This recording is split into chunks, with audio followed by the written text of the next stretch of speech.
ان الحمد للہ نحمده ونستعینه ونستغفره ونعوذ باللہ من شرور انفسنا ومن سیئات اعمالنا من يهده اللہ فلا مضل له ومن يضلل فلا هادی له واشهد ان لا الہ الا اللہ وحدہ لا شریک له واشهد ان محمدا عبدہ ورسولہ اما بعد فإن خير الحديث كتاب الله وخير الهدي هدي محمد صلى الله عليه وآله وسلم وشر الأمور محدثاتها وكل محدثة بدعة وكل بدعة ضلالة وكل ضلالة في النار.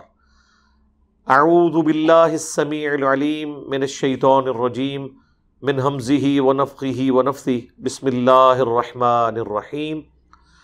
رب اشرح لي صدري ويسر لي امري واحلل عقدة من لساني يفقهوا قولي. بسم الله الرحمن الرحيم. ان الله وملائكته يصلون على النبي يا ايها الذين آمنوا صلوا عليه وسلموا تسليما. اللهم صل على محمد وعلى آل محمد كما صليت على إبراهيم وعلى آل إبراهيم إنك حميد مجيد. اللهم بارك على محمد وعلى آل محمد كما باركت على إبراهيم وعلى آل إبراهيم إنك حميد مجيد. اللهم ربنا آتنا في الدنيا حسنة وفي الآخرة حسنة وقنا عذاب النار. ربنا آتنا من لدنك رحمة وهيئ لنا من أمرنا رشدا. لا إله إلا أنت سبحانك إني كنت من الظالمين. حسبنا الله ونعم الوكيل. يا حي يا قيوم برحمتك أستغيث ولا حول ولا قوة إلا بالله العلي العظيم. آمين. اعوذ باللہ من الشیطان الرجیم. بسم اللہ الرحمن الرحیم. یوم یجمع اللہ الرسل، قیامت کے دن اللہ تعالی جمع کرے گا رسولوں کو. فیقول ماذا اجبتم، اور پھر ان سے پوچھے گا کہ تمہیں کیا جواب ملا تھا. یعنی اس میں امپلائیڈ ہے جب ہم نے تمہیں اپنا نمائندہ بنا کر دنیا میں بھیجا اور تم نے دعوت حق اپنی امت تک پہنچائی تو اس کے جواب میں امت نے کیا رسپانس کیا تھا. حالانکہ اللہ تعالیٰ کو پتا ہے کہ کیا جواب ملا ہے پیغمبروں کے ماننے والوں کی طرف سے. بعض لوگوں نے دعوت قبول کر لی، اکثریت نے انکار کیا. اس کے باوجود اللہ تعالیٰ رسولوں سے پوچھ رہا ہے کہ بتاؤ جب تم نے میری بات لوگوں میں کی تو لوگوں نے جواب میں کیا کہا. اچھا، اس سے یہ بات بھی پتہ چلی کہ رسول بھی اکاؤنٹیبل ہیں اللہ کی بارگاہ میں.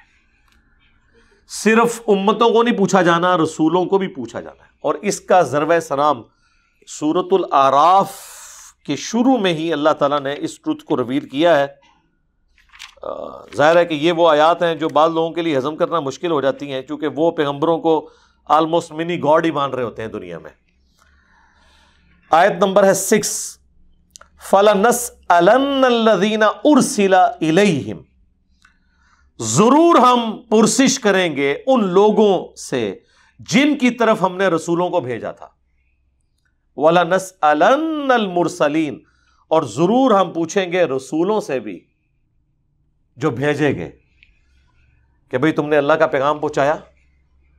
جو بخاری اور مسلم دونوں میں حدیث ہے، نبی علیہ السلام کا آخری خطبہ حجۃ الوداع سے بھی اگلے دن، وہ جو یوم النحر کا خطبہ ہے، یوم عرفہ سے بھی اگلے دن، ایک تو میدان عرفات میں ہوا، ایک اس سے اگلے دن ہوا، جس میں آپ نے فرمایا آج کون سا دن ہے، یہ کون سا مہینہ ہے، یہ کون سی جگہ ہے. اس میں آپ نے کنکلوژن کرتے ہوئے پوچھا تھا بتاؤ کیا میں نے اپنے رب کا پیغام تم تک پہنچا دیا. اور یہ سیم الفاظ میدان عرفات والے خطبے میں بھی ہیں صحیح مسلم کے. سب نے بیک زبان ہو کے کہا تھا کہ اللہ کے نبی آپ نے پیغام پہنچا دیا، پہنچانے کا حق ادا کر دیا، آپ نے ہماری بڑی خیر خواہی فرمائی. تو آپ نے 3 دفعہ یوں انگلی سے آسمان کی طرف اشارہ کر کے صحابہ کی طرف کیا، اللہم اشہد، اللہم اشہد، اللہم اشہد، اے اللہ گواہ رہنا یہ مان رہے ہیں کہ میں نے اپنا پیغام ان تک پہنچا دیا جو تو نے میرے پاس امانتاً رکھا تھا۔ اور پھر آپ نے فرمایا کہ اب تمہاری ذمہ داری ہے، جو لوگ یہاں پہ موجود ہیں میری اس دعوت کو ان لوگوں تک پہنچا دیں جو یہاں پہ موجود نہیں، اور بعض اوقات جن کو بات پہنچائی جا رہی ہوتی ہے وہ زیادہ یاد رکھنے والے ہوتے ہیں بنسبت ان کے جو بات پہنچانے والے ہوتے ہیں، اور یہ بات صحیح ثابت ہوئی۔ اکثر اسلام کے دائی جو ہیں وہ آپ کو عجمی نظر آئیں گے بعد میں، صحابہ تابعین کے دور کے بعد۔ حدیث کی جتنی کتابیں آپ کو نظر آ رہی ہیں ان میں سے کوئی بھی عربی نہیں ہے۔ امام بخاری رشیا کے تھے، امام مسلم ایران کے تھے، نیشا پور کے، امام ترمذی اور ابو داؤد افغانستان کے رہنے والے تھے۔ آپ اندازہ لگائیں کہاں کہاں سے اٹھ کے گئے اور اللہ تعالیٰ نے کیا دعوت قبول کی، ان کی محنتیں قبول کی۔ آج سعودی عرب کے چینل کے اوپر اذان اور نماز کے وقفے کے دوران احادیث پڑھ کے بتا رہے ہوتے ہیں، اینڈ پہ بول رہے ہوتے ہیں رواہ البخاری، رواہ مسلم، رواہ ابی داؤد، تو وہ ان میں سے کوئی بھی عربی نہیں ہے۔ پیغام عرب میں آیا، کسٹوڈین اللہ نے الٹیمیٹلی اجمیوں کو بنا دیا۔ آج بھی دنیا میں 80% مسلمان نان عربی ہیں، 20% عربک ہیں۔ وما ارسلناک الا کافۃ للناس بشیرا ونذیرا، اے نبی ہم نے آپ کو نہیں بھیجا مگر پوری انسانیت کے لیے ڈر سنانے والا اور خوشخبری دینے والا۔ وما ارسلناک الا رحمۃ للعالمین، آپ کو نہیں بھیجا مگر رحمت بنا کے تمام جہان والوں کے لیے۔ تو رسولوں سے اللہ تعالیٰ پوچھے گا بتاؤ تمہیں کیا جواب ملا تھا؟ اللہ اکبر، قالوا لا علم لنا انک انت علام الغیوب۔ اللہ کا روب دیکھیں کہ رسول جواب دے رہے ہیں کہ یہ اللہ ہمیں نہیں پتا، بے شک تو سارے غیب کا جاننے والا ہے۔ میرا خیال ہے ہم تو ہوں تو ہم کہیں یا اللہ یہ کیا تیری خاطر، یہ کیا تجھے پتا ہے کہ یہ ہوا، لیکن پیغمبروں کو پتا ہے کہ آج اللہ جلال میں ہے، تو سب سے آسان جواب یہ ہے کہ اس کے سامنے عاجزی کے کلمات بولے جائیں کہ اے اللہ ہمیں کچھ معلوم نہیں، حالانکہ انہیں معلوم تو ہے۔ کیا پیغمبروں کو جو دنیا میں تکلیف اٹھانی پڑی دین کی خاطر، کیا وہ بھول چکے ہوں گے؟ سب کچھ یاد ہوگا، لیکن اللہ تعالیٰ کا روب بھی ایسا ہے کہ وہ کہیں گے اے اللہ ہمیں کچھ معلوم نہیں، بے شک تو سارے غیب کا جاننے والا ہے، تیرے تو علم میں ہے۔ اس کانٹیکسٹ میں کئی ایک آیات ہیں قرآن حکیم میں، اور اس میں ایک ضربہ سنام آپ سمجھ لیں، ایپیکس اور چوٹی، وہ سورہ آل عمران کی آیت نمبر ہے، سورۃ النساء کی آیت نمبر 41۔ فَكَيْفَ إِذَا جِئْنَا مِن كُلِّ أُمَّةٍ بِشَهِيدٍ، وہ وقت کیسا ہوگا کہ جب ہم ہر امت میں سے ایک گواہ کو اٹھائیں گے، یعنی وقت کے پیغمبر کو، کہ گواہی دے یا تو اپنے ماننے والوں کے حق میں یا ان کے خلاف۔ جو سورۃ الفرقان کی آیت نمبر 30 میں آیا نا، وَقَالَ الرَّسُولُ يَا رَبِّ إِنَّ قَوْمِ اتَّخَذُوا هَذَا الْقُرْآنَ مَهْجُورًا، رسول اللہ شکایت کریں گے کہ اللہ میری قوم نے قرآن کو پیٹھ کے پیچھے ڈال دیا تھا۔ شفاعت بھی کریں گے اور شکایت بھی کریں گے قرآن چھوڑنے والوں کے لیے۔ اچھا مزے کی بات دیکھیں، یہ جو بات ہے نا یہ پاسٹ ٹینس کے سیغے سے بیان ہوئی ہے۔ ویسے ہم جب دنیا میں بات کرتے ہیں نا، میں اب ترجمہ میں نے کیا ہے کہ رسول اللہ شکایت کریں گے، لیکن عربی میں پتہ کیا ہے؟ رسول اللہ نے شکایت کی۔ کیوں؟ عربی زبان میں کسی چیز کو ڈیفینیٹ ثابت کرنے کے لیے ماضی کے قصے میں بیان کیا جاتا ہے کہ جیسے ماضی میں کوئی واقعہ ہو چکا نا تو وہ تو کنفرم ہے کہ ہوا ہوا ہے، یوں ہی سمجھو کہ قیامت والے دن یہ ہو چکا، رسول اللہ شکایت کر چکے، کریں گے نہیں، گویا کہ کر چکے۔ تو وہ وقت کیسا ہوگا کہ جب ہم ہر امت میں سے ایک گواہ کو اٹھائیں گے، وَجِئْنَا بِكَ عَلَىٰ هَٰؤُلَاءِ شَهِيدًا، اور اے نبی آپ کو اپنی امت کے بارے میں ہم آپ کو گواہ بنا کر اٹھائیں گے۔ یہ وہ آیت ہے جس کے بارے میں بخاری اور مسلم دونوں میں حدیث ہے، عبداللہ ابن مسعود کہتے ہیں کہ ایک دن نبی علیہ السلام ممبر پہ تشریف فرما تھے، آپ نے مجھے کہا کہ عبداللہ آؤ مجھے قرآن سناؤ۔ میں نے عرض کیا اللہ کے رسول، قرآن تو آپ پہ نازل ہوا ہے، میں آپ کو قرآن سناؤں؟ تو آپ نے فرمایا مجھے دوسروں سے سن کر لطف آتا ہے۔ تو کہتے ہیں میں نے سورہ النساء کی تلاوت شروع کی۔ جب میں اس 41 نمبر آیت پہ پہنچا نا کہ وہ وقت کیسا ہوگا کہ جب ہم ہر امت میں سے ایک گواہ کو اٹھائیں گے، اور اے نبی تمہیں اٹھائیں گے اپنی قوم کے خلاف، اپنی امت کے خلاف، یا ان کے حق میں گواہی دینے کے لیے، تو رسول اللہ صلی اللہ علیہ وسلم نے فرمایا عبداللہ بس کرو، عبداللہ بس کرو۔ کہتے ہیں میں نے جب نگاہ اٹھا کے دیکھا تو رسول اللہ کی آنکھوں سے آنسو روا تھے کہ مجھے اپنی امت کے خلاف گواہی دینی پڑے گی۔ اچھا، نبی علیہ السلام پریشان ہے کہ مجھے امت کے خلاف گواہی دینی پڑے گی ان کے برے کرتوتوں کی وجہ سے، اور امت خوش ہے کہ جو کچھ بھی ہے تیرے محبوب کی امت سے ہے۔ ویسے تو نبی علیہ السلام کو بھی خوش ہونا چاہیے نا، اگر جنت کی گارنٹی پوری امت کو مل چکی ہے تو پھر رونے والی تو بات ہی کوئی نہیں ہے۔ اور یہ خوشی کے آنسو نہیں ہے، کیونکہ انہوں نے کیا کہا؟ عبداللہ بس کرو۔ یہ کس وقت کہا جاتا ہے کہ انسان کا دل اس وقت پسیجا ہوا ہو کہ مجھے کیا کرنا پڑے گا، ورنہ تو کہنا سبحان اللہ ایک بار پھر پڑھ، میری امت بخشی گئی، میرے خوشی دے آنسو ہون گے۔ نہیں، یہ خوشی کے آنسو نہیں تھے، بلکہ اس پریشانی کے تھے کہ اکثر امت جہنم میں جانے والی ہے، والعیاذ باللہ تعالی۔ وَلَقَدْ ذَرَأْنَا لِجَهَنَّمَ كَثِيرًا مِّنَ الْجِنِّ وَالْإِنسِ، انسانوں اور جنوں کی اکثریت پیدا ہی دوزخ کے لیے ہوئی ہے، لیکن اللہ نے فرمایا یہ ہمارا ظلم نہیں ہے، ہم نے انہیں عقل دی تھی، دل دیے تھے سوچتے نہیں، آنکھیں دی تھی دیکھتے نہیں، کان دیے تھے سنتے نہیں، یعنی جیسا سننا چاہیے عبرت والا۔ اولئک کالانعام بل ہم اضل، یہ چوپایوں کی مانند ہے بلکہ اس سے بھی گئے گزرے۔ اچھا، اللہ کے نبی علیہ السلام کو اس سینسٹیوٹی کا پتہ تھا۔ صحیح مسلم میں حدیث ہے، قیامت کے دن جسے اس کے عمل نے پیچھے چھوڑ دیا، اس کی نسبت اور نسب اسے آگے نہیں لے کے جا سکتا، یعنی کہ میں فلاں بڑے کا بیٹا ہوں۔ اور پھر بخاری اور مسلم دونوں میں حدیث ہے، اے میری بیٹی فاطمہ، میرے مال سے جو کچھ لینا ہے دنیا میں لے لے، اگر تو اللہ کے حضور پکڑی گئی میں تیرے کچھ کام نہیں آؤں گا۔ اے نبی کے چچا عباس بن عبد المطلب، اپنے بھتیجے سے جو کچھ دنیا میں لینا لے لو، آخرت میں اگر پکڑے گئے میں تمہارے کچھ کام نہیں آؤں گا۔ اے نبی کی پھوپھی صفیہ، مجھ سے جو کچھ لینا ہے دنیا میں لے لو، آخرت میں اللہ کے حضور پکڑی گئی تو میں کچھ کام نہیں ہوگا۔ اور یہ حدیث بخاری مسلم دونوں میں اس آیت کے کانٹیکسٹ میں، جب قرآن پاک میں اللہ تعالیٰ کی طرف سے نبی علیہ السلام کو حکم ہوا کہ اپنے قریبی رشتہ داروں کو آپ ڈر سنا دیں۔ ہم رسول اللہ کے بیاہ پہ جب ڈرانے والی باتیں کرتے ہیں کہتے ہیں ڈرانے رہنے دیں، تو اللہ کے نبی نے ڈرا کے ہی گئے نا سرکار، آپ کا منصب ہی ڈرانا ہے۔ خوشخبری اس کے لیے ہے جو ڈرنے کے بعد بندے کا بچہ بن جائے تو اس کے لیے خوشخبری ہے، ورنہ آپ کا جو پرائمری جو ہے وہ انذار ہے۔ وَأُوحِيَ إِلَيَّ هَذَا الْقُرْآنُ لِأُنذِرَكُم بِهِ وَمَن بَلَغَ، اے نبی تم فرما دو کہ مجھے قرآن اس لیے وحی کیا گیا تاکہ میں اس کے ذریعے تمہیں ڈر سناؤں، اور جس تک بھی یہ کتاب پہنچے، یہ ہے ڈر۔ اب وہ ٹریجک سٹوری کا آغاز ہو رہا ہے، حضرت عیسیٰ ابن مریم کی پیشی ہو رہی ہے اللہ کی بارگاہ میں۔ آپ ذرا اس منظر کو تصور میں لے کے آئیں کہ قیامت کا دن ہے، اللہ تعالیٰ کی عدالت لگی ہوئی ہے،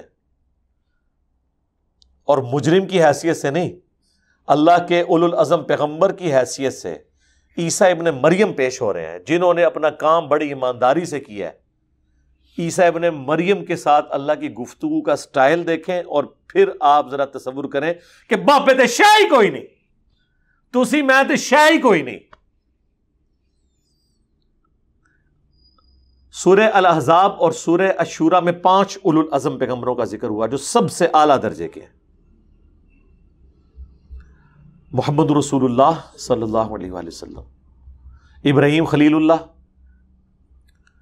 موسیٰ کلیم اللہ، نوح علیہ السلام، اور عیسیٰ روح اللہ، عیسیٰ روح اللہ، اللہ اکبر، وجیہاً فی الدنیا والآخرہ ومن المقربین، سورہ آل عمران میں، دنیا اور آخرت میں اللہ کے حضور وجاہت والے۔ اللہ کے حضور کس کی وجاہت ہو سکتی ہے؟ اتنا مقام ہے حضرت عیسیٰ کا۔ ومن المقربین، یعنی آپ مقربین کو، یعنی ہمارے خاص قریبی لوگ، جسے آپ دنیا میں کہا جاتا ہے نا میرا رائٹ ہینڈ من المقربین، لیکن ان سے گفتگو کیا ہو رہی ہے؟ اذ قال اللہ، جب کہ اللہ فرمائے گا. ویسے لفظی ترجمہ ہے کہ اللہ نے فرمایا، لیکن چونکہ مستقبل ڈیفینٹ ہے جو اللہ فرما رہا ہے، اس لیے اللہ نے اسے ماضی کے صیغے میں کہ گویا یہ ہو چکا. یہ وہ کوئی فلمی سین نہیں ہے جو بعد میں ایڈٹ ہو جائے گا، یہ ریالٹی ہے ہونے والی.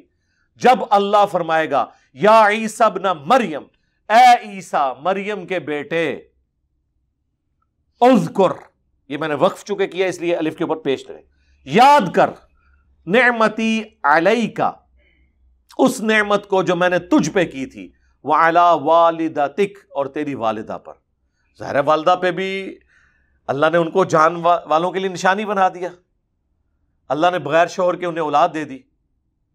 اذ ایدتک بروح القدس، جبکہ میں نے تیری مدد کی تھی اے عیسیٰ ابن مریم روح قدس کے ذریعے، یعنی جبرائیل کے ذریعے، یعنی ایک تائید حاصل تھی. اتنے بڑے بڑے معجزے ان سے ظاہر ہوئے. تکلم الناس فی المہد وکہلا، جبکہ تو لوگوں سے کلام کرتا تھا مہد میں بھی، یعنی ماں کی گود میں بھی، شیر خارگی کی عمر میں بھی، اور بڑی عمر کو پہنچ کر بھی. الٹیمیٹلی دعوت حق بلند کی. تو سورہ مریم میں آیا نا کہ جب لوگوں نے سیدہ مریم کے اوپر تہمت لگائی یہودیوں نے، تو انہوں نے بچے کی طرف اشارہ کیا، تو بچے نے کہا کہ مجھے اللہ تعالیٰ نے پیغمبر بنایا ہے، میں اللہ کا بندہ ہوں، اور مجھے اپنی والدہ کے ساتھ حسن سلوک کرنے والا بنایا، مجھے تورات اور انجیل کی تعلیم دی. اب شیرخوار بچہ جس کی بولنے کی عمر نہیں ہے، وہ اتنی فلوئنٹ گفتگو کر رہا ہے، یہ معجزہ. وَإِذْ عَلَّمْتُكَ الْكِتَابَ وَالْحِكْمَةَ، جبکہ میں نے تمہیں کتاب دی اور حکمت بھی سکھا دی. وَالتَّوْرَاةَ وَالْإِنجِيلَ، اور تورات اور انجیل، یا اس کا ترجمہ یوں بھی ہوتا ہے یعنی تورات اور انجیل، کیونکہ الکتاب شریعت کے لیے بھی آئے. شریعت عیسوی وہی تھی جو شریعت موسوی تھی، کیونکہ بنی اسرائیل میں ہی مجدد پیغمبر بن کے آئے تھے حضرت عیسیٰ ابن مریم، نئی شریعت نہیں لے کے آئے تھے. لیکن چونکہ ان پہ کتاب نازل ہوئی حکمت سے بھری ہوئی انجیل، اس لیے انہیں ہم رسول بھی کہتے ہیں. نبی بھی تھے، رسول بھی تھے. وَإِذْ تَخْلُقُ مِنَ الطِّينِ كَهَيَّةِ الطَّيْرِ بِإِذْنِي، یاد کر وہ وقت جب کہ تو تخلیق کرتا تھا پرندے کی صورت میرے اذن سے، یعنی مٹی کی مورت وہ بناتے تھے، اس میں بھونگ مارتے تھے تو اللہ کے اذن سے وہ پرندہ بن کے اڑ جاتی تھی. اب یہ بہت بڑا معجزہ ہے. حضرت عیسیٰ ابن مریم کے زمانے میں میڈیکل کی جو فیلڈ تھی اس زمانے میں جو تھی وہ اپنے عروج پہ تھی. ظاہر آج والے عروج پہ تو نہیں، لیکن اس زمانے کے اعتبار سے. تو اللہ تعالیٰ نے معجزہ بھی وہ دیا کہ جو چیلنجنگ ہو ان کے لیے. حضرت موسیٰ علیہ السلام کے زمانے میں کیا چیز عروج پہ تھی؟ جادو.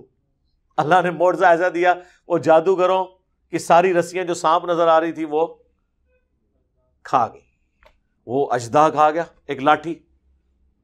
نبی علیہ السلام کے زمانے میں عربیوں کو مان تھا اپنی زبان پہ، وہ نان عربز کو کہتے تھے یہ گونگے ہیں، اجمی ہیں. اور اللہ نے قرآن ایسی کتاب نازل کی کہ ان کے شعراء نے بھی اپنے کلام پھاڑ دیے کہ انسان کا کلام نہیں.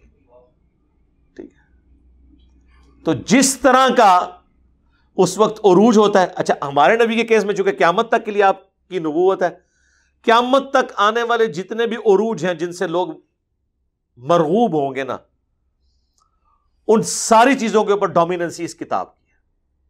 سنوریہم آیاتنا فی الآفاق وفی انفسہم حتی یتبین لہم انہ الحق، سورہ حامیم میں سجدہ میں.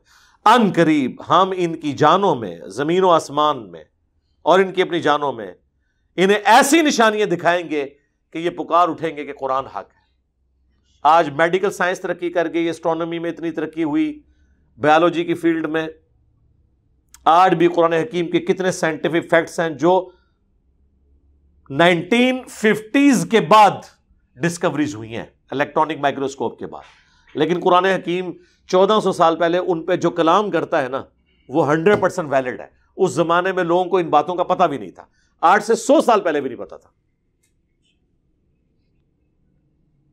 قرآن پاک آج بھی پرانا نہیں ہے. اس وقت عروج پہ تھی ان کی شاعری، کلام پھاڑ دی. آج سائنس کا عروج ہے, سائنٹیفک اعتبار سے بھی. وہ آپ کو پتا ہے نا, وہ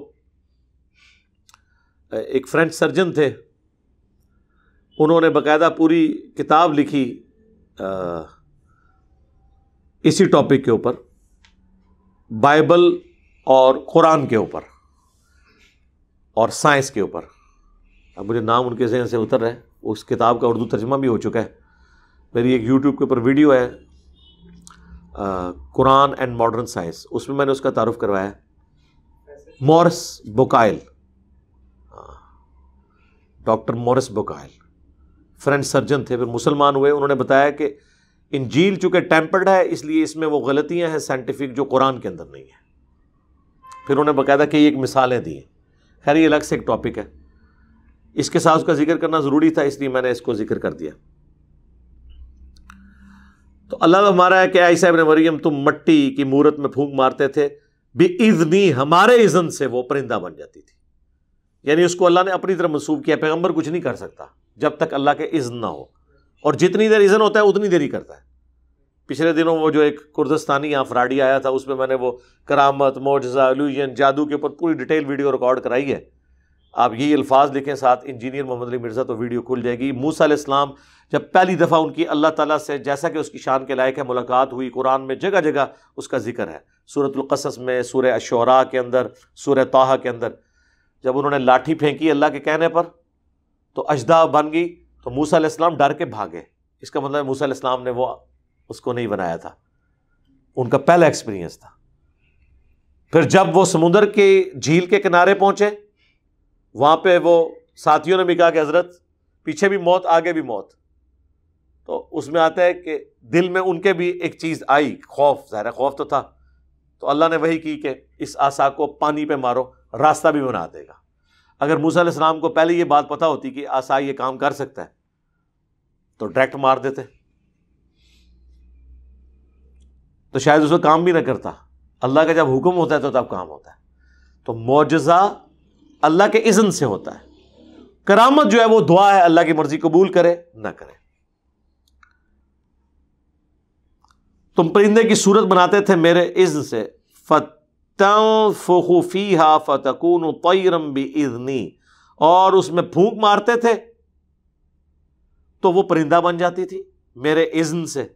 وَتُبْرِئُ الْأَكْمَحَ وَالْأَبْرَصَ بِإِذْنِی, اور تم تندرست کر دیا کرتے تھے مادر ذات یعنی جو پیدائشی طور پہ اندھا ہے اور کوڑی والا ہے میرے اذن سے. یعنی اندھوں کو وہ ہاتھ پھیرتے تھے ان کی آنکھیں آ جاتی تھی. اب یہ کون سی میڈیکل سائنس کر سکتی ہے یہ کام؟ نیور. اور یہ میرا کلیم ہے کہ جتنے انبیاء کے معجزات ہیں میڈیکلی ریپروڈیوس نہیں ہو سکتے, سائنٹیفکلی ریپروڈیوس نہیں ہو سکتے, ایگزیکٹلی وہ چیز کبھی نہیں ہو سکتی. وہ ہمیشہ فزیکل فینومینا آف نیچر کو توڑنے والے ہوں گے. اور کوڑی کے جو مریض تھے ان کو تم میرے اذن سے ٹھیک کر دیتے تھے. وَإِذْ تُخْرِجُ الْمَوْتَىٰ بِإِذْنِی, اور جب تم مردوں کو زندہ کر دیتے تھے میرے اذن سے. اب میڈیکل سائنس کتنی بھی ترقی کر جائے, طب میں کوئی کتنا ہی آگے چلا جائے, مردہ تو نہیں زندہ کر سکتا نا. تو یہ آج بھی ویلڈ ہے, آج بھی یہ والا معجزہ کوئی نہیں کر کے دکھا سکتا. لیکن یہ مردہ زندہ ہو کے دوبارہ زندگی نہیں گزارتا تھا, صرف حضرت عیسیٰ علیہ السلام کے نبی ہونے کی گواہی دیتا تھا, پھر دوبارہ مر جاتا تھا. کیونکہ قرآن میں جنرل رول اللہ کا وہی ہے جو سورہ یاسین میں, سورہ واقعہ میں, کہ جو ایک بار دنیا سے چلا گیا وہ واپس نہیں آئے گا. تو یہ واپس آنا نہیں ہوتا تھا. مردے کے پاس کھڑے ہوتے تھے, کہتے تھے کہ اللہ کے اذن سے زندہ ہو, وہ زندہ ہوتا تھا اور وہ کہتا تھا حضرت عیسیٰ اللہ کے پیغمبر ہیں, اور پھر دوبارہ مر جاتا تھا. یہ چیز بتانے کے لیے کہ حضرت عیسیٰ کی نبوت. لیکن دیکھ لیں بات پھر بھی لوگوں نے نہیں مانی. جنہوں نے نہیں مانی انہوں نے نہیں مانی. باقی جو شیخ عبدالقادر جیلانی کے بارے میں مشہور ہے, ڈوبی ہوئی تار دی تھی انہوں نے, سر کوئی نہیں تار سکتا ڈوبی ہوئی. یہ مولویوں نے تو انہوں سٹوریاں سنا کے تو اڈی ڈبو دیتی ہے انہوں نے, کوئی نہیں تار سکتا, ناٹ ایٹ آل. بلکہ سورۃ الانبیاء کا آپ سٹارٹ پڑھیں, اس میں نبی علیہ السلام سے جو گلہ ہے کافروں کا وہ یہی ہے نا کہ اس نبی کو وہ والے معجزے کیوں نہیں دیے گئے ہیں جو یہ باقیوں کے بارے میں کلیم کرتا ہے. تو اللہ تعالیٰ نے فرمایا کہ اگلے لوگ ایمان لے آئے تھے جو یہ لے آئیں گے. پھکی اے جی کر کے دس دو جی والا کٹو جی کتنے ہے جی, اچھا جی دکھا دینے پھر کیا ہوئے گا, نہیں پھر ہوتے ہی رہاں گے, پھر بھی جاؤ نہ سو ادھروں والا انہوں دکھائیں گے اس نے چینج ہونا ہے. وَإِذْ كَفَفْتُ بَنِي إِسْرَائِيلَ عَنْكَ, اور جب میں نے روک دیا بنی اسرائیل کو تجھ سے, یعنی ان کے قتل کے فتوے جاری ہوئے. سورہ النساء میں ڈیٹیل آتی ہے وَمَا قَتَلُوهُ وَمَا صَلَبُوهُ, نہ تو عیسیٰ کو قتل کیا گیا نہ انہیں سولی دیا گیا, بلکہ معاملہ مشتبہ ہو گیا اور اللہ تعالیٰ نے ان کو اپنی طرف اٹھا لیا. ان آیات میں تفصیلی گفتگو کر چکا ہوں. تو اللہ تعالیٰ کہہ رہا ہے کہ میں نے بنی اسرائیل, حالانکہ خود یہ بھی بنی اسرائیل کی نسل میں سے تھے, لیکن یہودی علماء نے, بزرگان دین نے پیغمبر کو نہیں قبول کیا. بزرگان دین ایسی چیز ہیں کہ جو پیغمبروں کو قبول نہیں کرتے ہیں, تو جو پیغمبر کا نام لے کے دعوت دے اس کو کہاں سے قبول کریں گے؟ وہ تو ڈائریکٹ پیغمبروں کو قبول کرنے کے لیے تیار نہیں ہے. ٹھیک ہے جی, تو ان کو کہاں سے انہوں نے ماننا ہے؟ تو اللہ تعالیٰ فرما رہا ہے کہ ہم نے تجھے محفوظ رکھا بنی اسرائیل کے شر سے, یعنی زندہ اٹھا لیا. اذ جئتہم بالبینات, جب تم ان کے پاس روشن دلائل یعنی معجزات لے کے آئے. فقال الذین کفروا منہم, تو ان میں سے جنہوں نے کفر اختیار کیا وہ تو یہ کہنا شروع ہو گئے ان ھذا الا سحر مبین, کہ یہ تو نہیں ہے مگر کھلا جادو. یہ آخری معنی یہی ہوتا تھا جب کوئی جواب نہ ہو. حتیٰ کہ ہمارے نبی علیہ السلام کے بارے میں سورۃ الحجر کے سٹارٹ میں آیا کہ اگر ہم کوئی آسمان سے ایسی کتاب نازل کر دیتے, سورۃ الانعام میں بھی, جس کو یہ اپنے ہاتھوں سے چھو بھی لیتے, تب بھی انہوں نے کہنا تھا کہ یہ ہم پہ جادو ہو گیا, یہ اوپر سے نہیں نازل ہوئی, یہ ادھر سے ہی ہوئی ہے کہیں سے. تو حال تو کوئی نہیں ہے. جب آپ نے بات نہیں ماننی تو نہیں ماننی. اچھا لوگوں کو لگتا ہے کہ یار ایسے کیسے ہوتا ہوگا. سر ہم آپ کو ابھی تجربہ کروا دیتے ہیں. آپ چلے جائیں بریلویوں کے, دیوبندیوں کے مدارس کے اندر, ان کو پوچھیں کہ قرآن پاک کو تو وہ تو خیر بہت متبرک کتاب ہے, اس کتاب کے ساتھ تو کھلواڑ کرنے والا تو تجربہ نہیں کریں, وہ آپ کو غصہ آ جائے گا. ان کو کہیں بتائیں اہل سنت کی مین سٹریم کی کتاب کون سی ہے حدیث کی, وہ کہیں گے بخاری مسلم. انہیں کہیں جی ذرا نماز کا طریقہ اس میں سے کھول کے بتا دیں.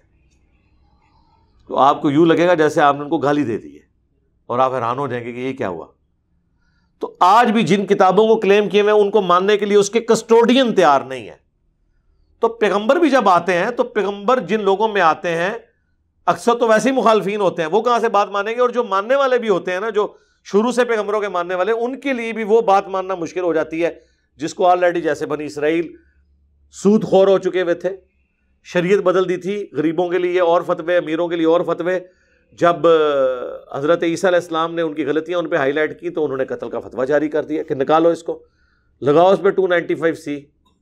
آج کے دور میں جس طرح ہر ایک بندے پہ گستاخی کا فتویٰ, تو بزرگوں کا گستاخ ہے. فقال الذین کفروا منہم ان ھذا الا سحر مبین, تو کافر جنہوں نے کفر اختیار کیا ان میں سے وہ کہنے لگے یہ تو نہیں مگر کھلا جادو. وَإِذْ أَوْحَيْتُ إِلَى الْحَوَارِيِّينَ, اور جب ہم نے حواریوں کو وحی کی, یعنی ان کے دل میں یہ بات ڈال دی. پیغمبر کی موجودگی میں یہ کام ہو جاتا تھا کہ دل میں کوئی بات ڈال دی جائے. بیسیکلی وہ پیغمبر کی ہی معجزے کی ایکسٹینشن ہوتی تھی. لیکن اس دور کے اندر جس طرح نبی علیہ السلام کے ہمارے زمانے میں ایک صحابی کو خواب میں اذان کا طریقہ بتایا گیا. حضرت عمر کے بارے میں بخاری مسلم میں آتا ہے کہ ان کے دل میں اللہ نے بات ڈالی, انہوں نے نبی علیہ السلام کو مشورہ دیا کہ آپ کی بیویاں جو ہیں پردہ کریں. اسی طریقے سے آپ مصلی جو ہے وہ ابراہیم علیہ السلام کے کھڑے ہونے کی جگہ کو بنا لیں. اس قسم کے مشورے دیے. بعد میں آیات بھی نازل ہوگی, اور پھر حضرت عمر کہا کرتے تھے میں نے 3 باتوں میں اپنے رب کی موافقت کی, اور وہ یہ 3 باتیں گنوایا کرتے تھے. غزوہ بدر کے قیدیوں والا مسئلہ, اور اس کا مقام ابراہیم کو مصلی بنانے والا, اور پردے کے حوالے سے. یہ نہیں کہا کہ اللہ نے میری موافقت کی, انہوں نے کہا میں نے اپنے رب کی موافقت کی. دل میں بات ڈال دی اللہ نے. تو میں نے جب تیرے قریبی حواریوں کے دل میں یہ بات ڈالی ان آمنو بی و برسولی, کہ ایمان لاؤ مجھ پر اور میرے رسول پر. قالوا آمنا, تو انہوں نے کہا ہم ایمان لائے. 12 بندے ٹوٹل, اتنی محنت کر کے, اور وہ بھی دھوبی, کوئی فلاسفر نہیں. جس طرح نبی علیہ السلام کی بات عمار بن یاسر کو سمجھ آ گئی, سیدنا یاسر کو, سیدہ سمیہ کو سمجھ آ گئی, ابو جہل کو نہیں سمجھ آئی جو ابو الحکم تھا. غلاموں کو بات سمجھ آ گئی, جو پاڈے قسم کے آقا تھے، بڑے تیز ترار، ان کو کوئی بات سمجھ نہیں آئی کیونکہ اٹھدرمی پہ اترے ہوئے تھے. یہاں پہ حضرت عیسیٰ علیہ السلام نے جب محسوس کیا کوئی بات نہیں سن رہا، تو وہ گلیلی ایک جھیل تھی، وہ ابھی بھی موجود ہے، جس کے کنارے پہ دھوبی کپڑے دھویا کرتے تھے. انہوں نے ادھر جا کے بات کرنا شروع کی. 12 دھوبی ان پہ ایمان لے آئے، وہ حواری، ان کی قسمت میں ہدایت لکھی تھی. یہ آج آپ کو جو عیسائیت نظر آ رہی ہے، یہ حضرت عیسیٰ علیہ السلام کی زندگی میں نہیں پھیلی ہے جو دنیا میں تھی. یہ تو حضرت عیسیٰ علیہ السلام کے اٹھائے جانے کے بھی آلموسٹ آپ سمجھ لیں 300 سال کے بعد کانسٹنٹائن 2 جو ہے، جو رومن امپائر کا شہنشاہ تھا بت پرست، اس نے عیسائیت قبول کر لی تھی. تو اس وقت جو حاکم کا دین ہوتا تھا وہی رعایا کا دین ہوتا تھا، تو وہ پھر پوری رعایا کو مجبوراً عیسائیت قبول کرنی پڑی. اور اسی دوران وہ 300 سال کے لیے حضرت عیسیٰ علیہ السلام کے جو تابعین تھے، یعنی اصحاب الکہف، وہ سلائے گئے، جنہوں نے اپنا ایمان محفوظ کرنے کے لیے چلے گئے تھے غار کے اندر، جو سورۃ الکہف میں ذکر ہے. تو 300 سال بعد اٹھے تو سب رومن امپائر مسلمان ہو چکی ہوئی تھی. یعنی اس دور میں تو مسلمان ہی اسے کہیں گے نا، جب تک انہوں نے فرسودہ عقائد نہیں اختیار کیے. قالوا آمنا واشہد باننا مسلمون، تو انہوں نے کہا ہم ایمان لائے اور اے اللہ گواہ ہو جا کہ ہم مسلم ہیں. دیکھ لیں، ہم بریلوی دیوبندی اہل حدیث نہیں ہیں، اور حضرت عیسیٰ کے ماننے والے بھی مسلم ہی ہیں، ہم بھی مسلم ہیں کیونکہ دین ابراہیمی پہ ہیں. اے اللہ گواہ ہو جا ہم مسلم ہیں. اللہ اکبر. اذ قال الحواریون یا عیسی ابن مریم، جب حواریوں نے کہا اے عیسیٰ مریم کے بیٹے، هل یستطیع ربک، کیا تیرا رب اس بات کی قدرت رکھتا ہے، ان ینزل علینا مائدۃ من السماء، کہ وہ آسمان سے ڈائریکٹ کھانا ہمارے لیے، ڈائریکٹ جنتی کھانا آ جائے. اسی وجہ سے اس کا نام سورہ مائدہ ہے، یہ مائدہ کھانے کو. قال اتقوا اللہ، عیسیٰ ابن مریم نے جواب میں کیا کہا، ڈر جاؤ اللہ سے، ان کنتم مؤمنین، اگر واقعی تم ایمان والے ہو نا تو ڈر جاؤ. منہ مانگا معجزہ نہ مانگو. اگر یہ معجزہ ظاہر ہوا اور پھر کسی کو شک اور تردد ہوا تو پھر کیا ہوتا ہے، اللہ کا عذاب آ جاتا ہے. جس طرح قوم سمود نے اونٹنی کا معجزہ ڈیمانڈ کیا، جب اونٹنی پہاڑ سے نکلی کافر ہو گئے، اللہ نے سب کو برباد کر دیا. قالوا نريد ان ناكل منها، انہوں نے کہا نہیں ہماری تو بس اتنی خواہش ہے کہ ہم اس میں سے کھائیں. وتطمئن قلوبنا، اور ہمارے دل مزید سکون پکڑ جائیں، اطمینان آ جائے. ونعلم ان قد صدقتنا، اور ہم یہ جان لیں کہ آپ نے ہم سے سچا وعدہ کیا. ونکون علیہا من الشاہدین، اور سب سے بڑھ کر ہم گواہ ہو جائیں گے کہ ہم نے اپنی آنکھوں سے معجزہ دیکھا ہے. اب ان بھولے بھالے حواریوں سے کو پوچھے کہ اللہ کے بندو، جو پیغمبر تمہارے سامنے مردہ زندہ کر رہا ہے، جو پیغمبر مادر ذات اندھوں کو آنکھیں دے رہا ہے، مٹی کی مورت بنا کے اس میں بھونک مار رہا ہے، پرندہ اڑ رہا ہے، اب اس سے یہ والا معجزہ تو اس کے مقابلے میں کچھ بھی نہیں ہے، آسمان سے کوئی کھانا نازل ہونا. اسی لیے عیسیٰ ابن مریم نے کہا دیکھنا پھر. اب قال عیسی ابن مریم، تو عیسیٰ ابن مریم نے کہا ٹھیک ہے، لو پھر دعا کی اللہ سے. اللہم ربنا، یہ قرآن کی واحد دعا ہے جو اللہم اور ربنا کے ساتھ ہے، ورنہ جتنی دعائیں ہیں وہ ربنا کے ساتھ ہے. اسی کے تحت ہم دعاؤں میں اللہم بھی ساتھ لگا لیتے ہیں. قرآن میں دعا سورۃ البقرہ کی آیت نمبر 201 میں کیا آئی ہے، ربنا آتینا فی الدنیا حسنہ. لیکن بخاری مسلم میں آئی ہے اللہم آتینا فی الدنیا حسنہ. ہم دونوں کو جمع کر دیتے ہیں، اللہم ربنا آتینا فی الدنیا حسنہ وفی الآخرۃ حسنۃ وقینا عذاب النار، آمین. یہاں پہ حضرت عیسیٰ ابن مریم نے دونوں الفاظ، اے اللہ، اے ہمارے رب، انزل علینا مائدۃ من السماء، ہم پر نازل کر آسمان سے کھانا، تکون لنا عیدا لاولنا وآخرنا، تاکہ وہ ہمارے لیے عید کا دن قرار پائے اگلوں اور پچھلوں کے لیے، یعنی ایک نشانی ہو جائے کہ تو نے ہم پر کھانا نازل کیا تھا. اسی سے وہ عید میلاد النبی بھی نکال رہے ہوتے ہیں نا، وہ کہتے ہیں جی اگر کھانا نازل ہو تو عید کا دن ہے، تو نبی علیہ السلام آئے تو ہم کہتے ہیں ٹھیک ہے یار، آپ لغت کے طور پر اس کو بولے عید. اصطلاحاً اللہ کے نبی علیہ السلام نے 2 عیدیں بتائی ہیں، عید الفطر اور عید الاضحیٰ. ہاں ویسے تو یوم عرفہ بھی عید ہے، ٹھیک ہے جی. جامعہ ترمذی میں، بخاری مسلم میں موجود ہے. جمعہ بھی عید ہے، وہ تو 52 تو جمعے عیدیں من گئی، تو وہ آپ جتنی مرضی کریں. وَآیَةً مِنْکَ، اور تیری طرف سے ایک معجزہ بھی ہمارے لیے نشانی ہو جائے گی. وَارْزُقْنَا، اور تیری طرف سے تو ہمیں اپنی طرف سے رزق عطا فرما. وَأَنْتَ خَيْرُ الرَّازِقِينَ، اور تو بہتر روزی دینے والا ہے. اب عیسیٰ ابن مریم نے یہ دعا تو کی، یہ ہمیں ڈیٹیل نہیں ملتی کہ وہ کھانا نازل ہوا تھا یا نہیں ہوا تھا. مجھے تو لگتا ہے کہ کوئی نہیں نازل ہوا، کیونکہ آگے اللہ نے جو شرط لگائی ہے اس کے بعد وہ ہماری پیچھے ہی ہٹ گئے ہوں گے. ورنہ اگر نازل ہوا ہوتا تو اللہ تعالیٰ ذکر کر دیتا کہ یہ لو رزق حاضر ہے. بہرحال اس پہ چونکہ قرآن خاموش ہے، دونوں طرف بات جا سکتی ہے. قال اللہ نے فرمایا انی منزلها علیکم، دیکھو میں نازل تو کر دوں گا کھانا. فمن یکفر بعد منکم، اس کے بعد اگر کسی نے کفر کیا، فانی اعذبہ عذابا لا اعذبہ احدا من العالمین، پھر میں اسے ایسا عذاب دوں گا جو جہان والوں میں کسی کو نہیں دیا ہوگا. کیونکہ جب آپ منہ مانگا معجزہ مانگ لیں اور وہ پورا ہو تو پھر عذاب آ جاتا ہے. اسی لیے سورہ بنی اسرائیل میں جو رسول اللہ سے 9 معجزے مانگے گئے تھے نا کافروں کی طرف سے، کہ اس کا کوئی باغ ہو، اس میں نہریں رواں ہو، یہ میں آسمان پہ چڑھ کے بتائیں، اور چڑھنے کو بھی نہیں مانیں گے، ہمارے سامنے کتاب لے کے اترے، اس کا ایک باغ ہو. تو اللہ نے اس کے اینڈ پہ کیا فرمایا تھا کہ نبی تم فرما دو میں تو بشر ہوں، انسان ہوں، ڈر سنانے والا ہوں. کیونکہ معجزہ اگر آ جاتا، منہ مانگا، پھر پتہ صاف تھا. پھر خالد بن ولید نے رضی اللہ عنہ نہیں ہونا تھا، 19 سال تک مسلمانوں سے لڑتے رہے، اینڈ پہ اللہ نے ان کا ایمان قبول کر لیا، اور پھر اللہ نے وہی تلوار رومن اور پرشینز کے اوپر مسلط کر دی. یہ بات ہے. تو یہ رحمت ہے اللہ کی کہ منہ مانگا معجزہ نہ دکھایا جائے. اب وہ آخری رکوع جس کے اوپر میری الگ سے ایک ویڈیو موجود ہے، اللہ تعالیٰ کی حضرت عیسیٰ ابن مریم سے، یہ بڑی سخت گفتگو ہے. یہ کلائمیکس ہے چونکہ سورت کا. وَإِذْ قَالَ اللَّهُ يَا عِيسَى ابْنَ مَرْيَمَ، اور یاد کرو وہ وقت کہ جب عیسیٰ ابن مریم سے اللہ تعالیٰ فرمائے گا، یعنی گویا کہ یہ ہو چکا پاسٹ ٹینس کے سیگے میں. جس طرح پاسٹ ڈیفینیٹ ہے، اسی طرح سمجھ لو یہ مستقبل ڈیفینیٹ ہے، ہو چکا.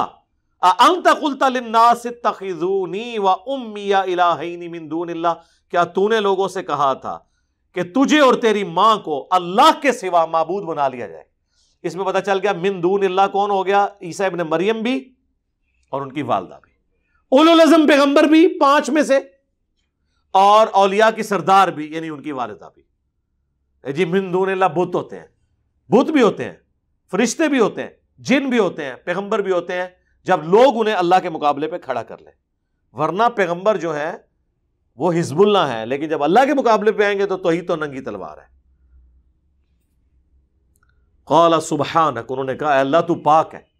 کیا لطیف اشارہ ہے. اب یہ ہم ترجمہ نہیں کر سکتے یہاں پہ، اس کے اندر کیا قیامت مضمر ہے کہ اے اللہ غلطیوں سے تو صرف تو پاک ہے. یعنی لغزش کا احتمال تو موجود ہو سکتا ہے کسی انسان کے اندر، پاک تو صرف تو. ما یکون لی ان اقول ما لیس لی بحق، مجھے کب شایع تھا اس بات کا، میں کیسے اہل ہو سکتا ہوں کہ میں ایسی بات ان سے کروں جس کا مجھے کوئی حق حاصل نہیں ہے. سورہ آل عمران میں نہیں آیا کبھی ایسا نہیں ہوا کہ ہم کسی پیغمبر کو کتاب اور حکمت دے کے بھیجیں اور وہ لوگوں سے یہ کہنا شروع کر دے کہ لوگوں میرے بندے بن جاؤ، بلکہ وہ تو یہی کہے گا کونو عباد لی، نہیں وہ کہے گا کونو ربانیین، اللہ والے بن جاؤ، ربانی بن جاؤ. اللہ فرماتا ہے پیغمبر کی بھی جرت نہیں ہے. تو کہیں گے اے اللہ تو پاک ہے، مجھے کب شایع تھا کہ میں وہ بات کروں جس کا میں اہل ہی نہیں ہوں. ان کنت قلتہ فقد علمتہ، اگر میں نے کوئی ایسی بات کی ہے تو تیرے علم میں تو ہوگی. اچھا اب یہ نہ سمجھے کہ حضرت عیسیٰ ابن مریم کوئی چرب زبانی اللہ سے کر رہے ہیں کہ اللہ تم نے سارا کچھ پتا ہے نا، میرے کو پوچھ رہے ہیں. نہیں، یہ ڈرے ہوئے ہیں کہ اے اللہ کہیں بالفرض کبھی اگر کوئی ایسی بات ہو بھی گئی ہوئی تو تیرے علم میں ضرور ہوگی. یعنی وہ اپنا کانفیڈنس لوز کیے ہوئے ہیں کہ میں نے تو کوئی بات ایسی نہیں کی، لیکن پھر بھی میں کلین چٹ اپنے آپ کو نہیں دیتا، کیونکہ سٹارٹ انہوں نے کس سے کیا؟ سبحانک، پاک تو صرف تو ہے. اب آپ کہیں گے یہ ترجمہ میں کیوں کر رہا ہوں؟ اس لیے کہ حضرت یونس علیہ السلام نے اللہ سے کیا کہا تھا جب مچھلی کے پیٹ میں رکھے گئے؟ اور سورہ الصافات میں اللہ نے فرمایا اگر یونس مچھلی کے پیٹ میں ہم سے وہ دعا نہ کرتے تو وہ مچھلی کے پیٹ سے اس دن نکالے جاتے جس دن مردے قبروں سے نکالے جائیں گے. یعنی ہم ان کی وہ لغزش کی معافی نہ کرتے. کیا دعا کی تھی؟ لا الہ الا انت سبحانک، اے اللہ تیرے سوا کوئی معبود نہیں، پاک صرف تو ہی پاک ہے. انی کنت من الظالمین، بے شک میں ہی ظالم ہوں. پیغمبروں کو ہم معصوم عن الخطا کہتے ہیں، پاک نہیں ہوتے. وہ والا پاک جو سبحان ہے وہ سبحان اللہ ہی ہے. ہاں سبحان الرسول کہیں پڑھا آپ نے؟ نہیں، ہو ہی نہیں سکتا، ہو ہی نہیں سکتا. کمزوریاں ہر انسان کے ساتھ لگی ہوئی ہیں. دیکھیں جو بلٹ ان کمزوریاں ہیں اس سے تو نہیں کوئی نکل سکتا. اللہ کھانے پینے کا محتاج ہے کہ نہیں؟ اور پیغمبر ہے. سورۃ المائدہ میں ہے عیسیٰ ان کی ماں روٹی کھایا کرتے تھے، کھانے کے محتاج تھے. تو یہ ایک کمزوری ہے، گناہ نہیں ہے، لغزش نہیں ہے، ایک کمزوری ہے ان کے اندر. پاک صرف اللہ کی ذات ہے. پیغمبر معصوم ہے، پاک نہیں ہے. اب دیکھیں اللہ تو پاک ہے، مجھے کب شایا تھا؟ بالفرض اگر میں نے کوئی بات کی بھی ہے تیرے علم میں تو ہے، تعلم ما فی نفسی ولا اعلم ما فی نفسک، تو جانتا ہے جو کچھ میرے جی کے اندر ہے اور میں نہیں جانتا کہ تیرے جی میں کیا ہے.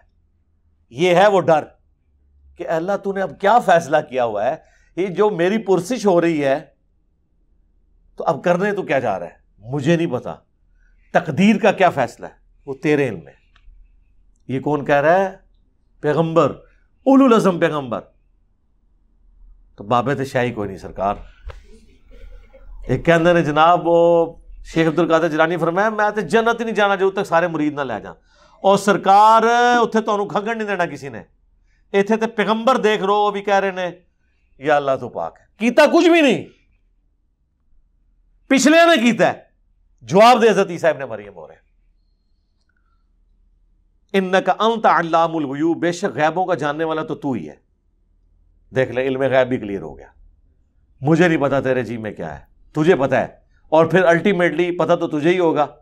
مجھے تو اتنا ہی پتا چلے گا جتنا تو وحی کے ذریعے بتائے گا. عالم الغیب تو صرف تو ہے. ما قلت لہم الا ما امرتنی، میں نے تو صرف ان سے وہی کچھ کہا تھا جو تو نے مجھے حکم دیا تھا. امرتنی بھی، میرے ساتھ جو حکم تو نے نازل کیا، ان اعبدوا اللہ، کہ عبادت کرو اللہ کی، ربی و ربکم، جو میرا بھی رب ہے اور تمہارا بھی رب ہے. میں نے تو توحید کی بات کی، اپنا رب بھی تجھی کو مانا اور اسی کی تبلیغ اپنے ماننے والوں کو کی. وَكُنْتُ عَلَيْهِمْ شَهِيدًا مَا دُمْتُ فِيهِمْ، اور اے اللہ میں اس وقت تک ان پر گواہ تھا جب تک کہ میں ان کے اندر رہا. فَلَمَّا تَوَفَّيْتَنِي، اور جب تو نے مجھے پورا کر دیا. میں ترجمہ یہ نہیں کر رہا کہ تو نے مجھے موت دے دی، کیونکہ سورۃ النساء میں واضح طور پر اور سورہ آل عمران میں اشارتاً موجود ہے کہ آپ کو زندہ اٹھایا گیا. باقی تفصیل کے لیے میری وہ ویڈیوز دیکھ لیں، حیات مسیح اور نزول مسیح. جب تو نے مجھے اٹھا لیا، کنت انت الرقیب علیہم، اس وقت تو ہی ان پر گواہ تھا. یعنی میں حاضر و ناظر کوئی نہیں تھا وفات کے بعد. یہ کہتے ہیں نا جی اللہ کے نبی علیہ السلام مدینہ شریف میں قبر میں ہے لیکن وہاں بیٹھے ہوئے ہمیں دیکھ رہے ہیں، یہاں پہ موجود نہیں ہے لیکن دیکھ رہے ہیں. لیکن عیسیٰ ابن مریم کیا کہہ رہے ہیں کہ جب تو نے مجھے اٹھا لیا میں ان پہ گواہ بھی نہیں تھا. وَأَنْتَ عَلَىٰ كُلِّ شَيْءٍ شَهِيدٌ، اور تو ہی ہر بات پہ گواہ ہے. یعنی عقیدہ حاضر و ناظر بھی کلیئر کر دیا. کوئی پیغمبر حاضر و ناظر نہیں ہے. ہمارے نبی کے بارے میں سورۃ القصص میں آیا، نبی جب ہم نے موسیٰ علیہ السلام کو پکارا کوہ طور پہ، نہ تو آپ وہاں موجود تھے اور نہ آپ دیکھ رہے تھے، نہ آپ شاہد تھے، نہ فزیکلی موجود تھے نہ شاہد تھے، نہ حاضر تھے نہ ناظر تھے. یہ اللہ کی کوالٹیز ہیں کہ وہ ہر چیز کا احاطہ کیے ہوئے اپنے علم سے. یہ سیم الفاظ ہیں جو بخاری مسلم میں نبی علیہ السلام نے اپنے ساتھیوں کے بارے میں بولے ہیں کہ بخاری مسلم دونوں میں حدیث موجود ہے، میرے حوض کوثر پہ میرے اصحاب لائے جائیں گے، میں کہوں گا اصحابی اصحابی، یہ تو میرے ساتھی ہیں. مجھے بتایا جائے گا اے اللہ کے نبی آپ کو نہیں پتا آپ کی وفات کے بعد یہ دین سے الٹے قدم پھر گئے تھے. اور بخاری میں موجود ہے یہ وہ لوگ تھے جو حضرت ابوبکر کے دور میں مرتد ہوئے, منکرین زکوٰۃ بن گئے, جن کے خلاف حضرت ابوبکر کو تلوار اٹھانی پڑی. فتح مکہ پہ یہ لوگ مسلمان تھے. تو پھر میں کہوں گا کہ سحقاً سحقاً لمن غیر بعدی, ان پہ پھٹکار ہو, ان کو مجھ سے دور کر دو جنہوں نے میرے بعد میرے دین کو بدل دیا. اور پھر بخاری مسلم الفاظ ہیں, میں اس وقت وہی کہوں گا جو عبد صالح عیسیٰ ابن مریم کہیں گے. کیا؟ پھر حضور نے یہ آیت تلاوت کی کہ اے اللہ جب تک میں ان میں موجود تھا ان پر گواہ تھا, جب تو نے مجھے اٹھا لیا پھر تو ان پر گواہ تھا. اب یہ اگلی آیت, ان تعذبہم, اگر تو انہیں عذاب دے, فإنہم عبادک, تو یہ تیرے بندے ہیں, تو مالک ہے ان کا. وإن تغفر لہم, اور اگر تو ان کو بخشی دے, فإنک انت العزیز الحکیم, تو غالب ہے, حکمت والا ہے, تجھ سے تو کوئی نہیں پوچھ سکتا کسی کو بخشنا چاہے تو. اللہ اکبر. اس بات کو کرنے کی ضرورت کوئی نہیں تھی, لیکن اس ایک جملے نے مسلمانوں کا عقیدہ کلیئر کر دیا. اسی سورۃ المائدہ میں آیت نمبر 72 میں عیسیٰ ابن مریم جو دنیا میں خطبہ دیتے تھے, یا بنی اسرائیل اعبدوا اللہ ربی و ربکم انہ من یشرک باللہ فقد حرم اللہ علیہ الجنہ ومأواہ النار وما للظالمین من انصار.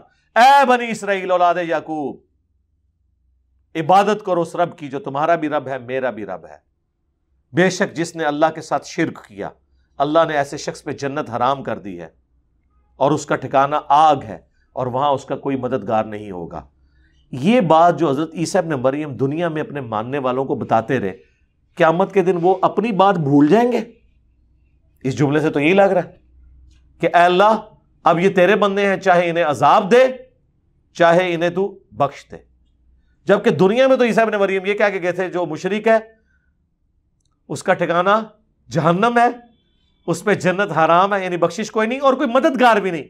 اور یہاں عیسیٰ ابن مریم تو مدد ہی کر رہے ہیں, گویا کہ سفارش کر رہے ہیں کہ یا اللہ تیرے بندے ہیں, چاہے بخش دے چاہے عذاب دے. تو یہ اللہ نے میرے پہ حکمت کھولی ہے, میں نے کہیں اس بات کو نہیں پڑھا, اس طرف اشارہ, اور مجھے بھی کچھ عرصہ پہلے یہ دماغ میں بات آئی کہ جان بوجھ کے اللہ نے ایسا کیا ہے کہ تاکہ اگر کسی کو وہم ہے نا کہ یہ دنیا میں ڈرانے کے لیے باتیں تھی, آخرت کوئی نہ کوئی جیک لگ ہی جائے گا, کوئی بابا پھڑ کے کوئی زبردستی یا اللہ من وضو کرایا سی نے, تو انہوں نماز نہیں آتی تو وضو نے کہ کرایا ہونا ہے, اے بے تے پڑھ دینے, عربی سیکھی نہیں ہوئی. تو اللہ نے یہاں کلیئر کر دیا کہ اولو العزم پیغمبر جو 5 ہیں سورۃ الاحزاب اور سورہ شورى میں, محمد رسول اللہ, ابراہیم خلیل اللہ, موسیٰ کلیم اللہ, عیسیٰ روح اللہ اور نوح علیہ السلام علیہ السلام اجمعین.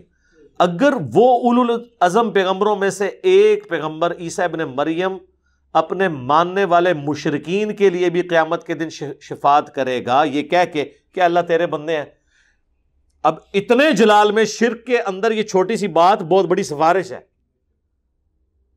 اس کے اوپر ذرا توجہ کریں. اس پہ تو جواب یہ ہونا چاہیے تھا کہ عیسیٰ تجھے نہیں پتا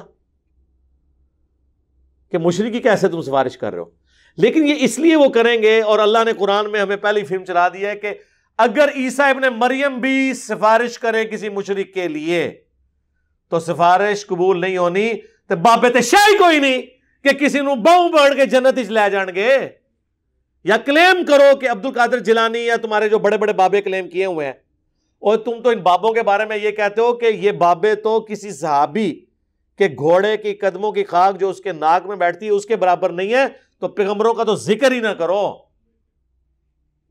وہ تو اللہ کے چنے ہوئے بندے ہیں, وہ تو مخلص ہیں. باقی جو صحابہ تو زیادہ زیادہ مخلص ہو سکتے ہیں, مخلص تو نہیں ہے نا, مخلص ہیں اللہ کے لیے اخلاص شو کرنے والے, مخلص تو صرف انبیاء ہیں.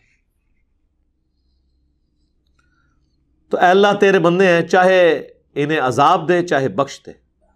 قال اللہ, اللہ فرمائے گا, ھذا یوم ینفع الصادقین صدقہم, آج وہ دن ہے کہ سچوں کو صرف سچا عقیدہ ہی فائدہ پہنچائے گا.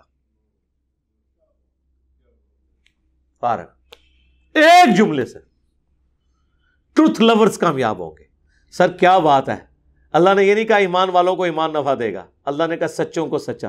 سچا کون ہوتا ہے؟ جب اس کو بات پتہ چل جائے پھر وہ دنیا کو نہ دیکھے کہ یہ سچائی میں نے سے قبول کرنا ہے۔ جو مسلم شریف میں حدیث ہے کہ تکبر یہ نہیں ہے کہ تم اچھے کپڑے پہنو یا اچھے دکھو، اللہ بھی خوبصورت ہے، خوبصورتی کو پسند فرماتا ہے۔ تکبر یہ ہے کہ تم لوگوں کو حقیر جانو اور حق بات سے عناد اختیار کر لو، دشمنی کرو۔ دل نے گواہی دے دی کہ یہ ایاک نعبد و ایاک نستعین لکھا ہے، لیکن چونکہ بابے بابوں کو پکارتے رہے، ہم بھی پکاریں، تو یہ دشمنی کر رہے ہو اپنے ساتھ۔ دل نے بتا دیا، آنکھوں سے پڑھ لیا بخاری مسلم میں نماز کا طریقہ، لیکن رفع الیدین نہیں شروع کیا کہ معاشرہ کیا کہے گا۔ ہاں 11ویں کھاتے رہے عبد القادر جیلانی کے نام کی، لیکن عبد القادر جیلانی نے جو نماز کا طریقہ اپنی اس کتاب میں لکھا، جس کو خود چھاپ رہے تھے، رکوع میں جاتے وقت اور رکوع سے اٹھتے وقت رفع الیدین، اس میں عمل نہیں کیا۔ میں نے تو آج تک کسی 11ویں میں نہیں دیکھا کہ شیخ عبد القادر جیلانی کی کتاب سے نماز کا طریقہ پڑھ کے بتا دیں۔ وہ کہتے نہیں وہ تو اور فقہ کے تھے، ہم اور فقہ کے تھے۔ اس کا مطلب ہے کہ آپ کا پیران پیر اس فقہ پہ عمل کرتا تھا جو نبی علیہ السلام نے طریقہ چھوڑ دیا ہوا تھا۔ تو جس پیر کے علم الغیب کا، آپ تو کہتے ہیں آپ کا پیر آپ کے ساتھ ہوتا ہے، جس کے علم کا یہ لیول ہے کہ اس نے پوری زندگی نماز ہی وہ پڑھی ہے جو حضور نے ختم کروا دی تھی، جدی نماز ہی غلط سی، انہیں تو انہوں کے دینا ہے۔ لیکن ایسا نہیں ہے نماز تو آڈی غلط ہے۔ شیخ عبد القادر جیلانی تو اس کتاب میں بخاری مسلم کے حوالے لکھتے ہیں، ہر بات میں لکھتے ہیں، بخاری میں ہے، مسلم میں ہے، ابو داؤد میں ہے، ترمذی میں ہے۔ حقیقت بات ہے اگر کوئی بزرگ ہیں نا واقعی تو وہ یہ لوگ ہیں جو امت کا ایسا کام کر کے گئے ہیں کہ چاہے کوئی صوفی ہے چاہے کوئی عالم ہے۔ اب امام غزالی دیکھ لیں، وہ عبد القادر جیلانی سے بھی آلموسٹ سمجھ لیں 100 سال پہلے کے ہیں، وہ بھی اپنی کتابوں میں بخاری مسلم کے حوالے لکھتے ہیں۔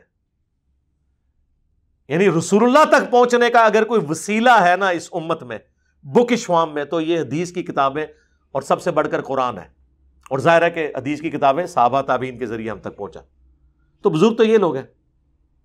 قال اللہ، اللہ فرمائے گا ھذا یوم ینفع الصادقین صدقہم، آج وہ دن ہے کہ جس دن سچوں کو سچائی ہی نفع دے گی۔ لہم جنات تجری من تحتها الانہار، ان کے لیے باغات ہیں جس کے نیچے نہریں بہتی ہوں گی، خالدین فیہا ابدا، اس میں رہیں گے ہمیشہ ہمیش۔ رضی اللہ عنہم ورضوا عنہ، اللہ ان سے راضی اور وہ اللہ سے راضی۔